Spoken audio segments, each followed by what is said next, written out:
Parents' wishes crushed as the school bus seat belt program they fought for has fallen apart. We were to see that no other parent has to go through that, wondering whether their kids would survive an accident or not, simply because they weren't belted in. KXAN discovering much of the money meant to keep kids safe on the road instead went to other programs. And some school districts missed out because of technicalities. Our investigation has prompted the lawmaker behind the program to call on state officials to fix the problem, even refund the school bus seat belt initiative next session. And tonight, our political reporter, Josh Hinkle, has The more. Austin Independent School District was one of the lucky few. It has a fleet of around 500 buses, and now thanks to state funding, 21 of them have these lap shoulder belts. But not every district that applied got the funding. We found after searching for 3 months through thousands of records, some of them just didn't submit their applications correctly. The state never told them, so they never reapplied for the money, missing out on something that was meant to keep kids alive during an accident. 6 years have passed since Brad Brown sat in the hospital waiting for news about his daughter. I waited for Ashley there, wanting to find her in whatever shape she was in.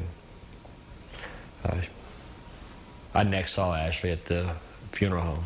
Hours before, a bus carrying a Beaumont High School girls soccer team skidded off a rainy highway and rolled over, killing Ashley and another girl, Alicia Benura. My daughter left her seat, and she was killed on impact. Steve Foreman's daughter, Allison, was one of those severely injured. She was pinned under the bus. Her left arm was crushed. Out of the tragedy, these parents began pushing a law to get lap shoulder belts on new school buses in Texas, something they say could have prevented their loss. But state budget cuts soon slashed the fund from $10 million to $2.5 million. The program was established to fail.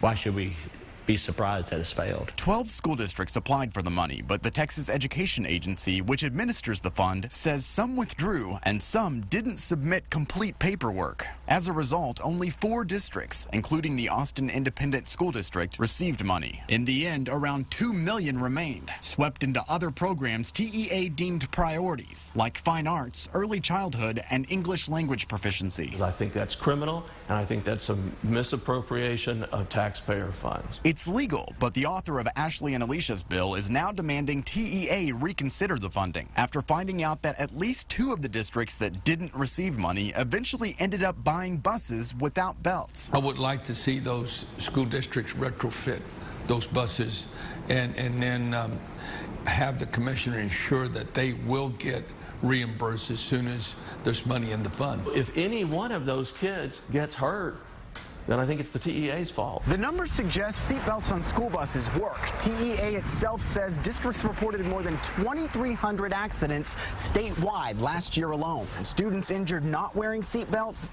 435. Compared to those strapped in, far fewer with just 20. Foreman and Brown say one child at risk is one too many. Both plan to lobby the legislature next session to make sure no parent has to experience their pain. No girl walked away from the accident unscarred. Ashley didn't come home that day.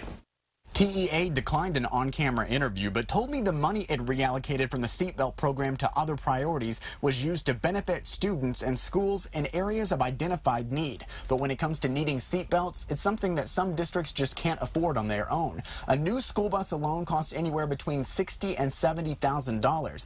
Add seatbelts to that mix, it's an extra $6,500. A hard sell in these tough economic times for schools. Check out this story on the homepage at KXAN.com. We'll tell you the success that AISD has seen since the state gave it around $100,000 for seatbelts. It's something I can tell you parents certainly appreciate along these routes.